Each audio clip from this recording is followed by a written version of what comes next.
Paying off your Chime Credit Builder card is straightforward because it is a secured card with no interest or late fees when managed properly. Your spending is backed by money in the Secured Deposit Account, SDA, and on-time payments are reported to the credit bureaus to help build credit. Easiest method: turn on Safer Credit Building, Auto Pay. Open the Chime app and go to Profile, Account Details, or Account Settings. Under Credit Builder, tap Safer Credit Building, tap Turn On. It automatically pays your full statement balance from the SDA each month. You can choose 1 or 10 days after the statement date.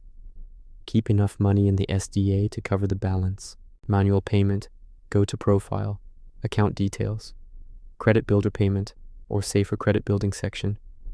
Tap Make a Payment, select total balance or another amount. Choose the funding source, usually SDA or checking, and confirm Pay Now.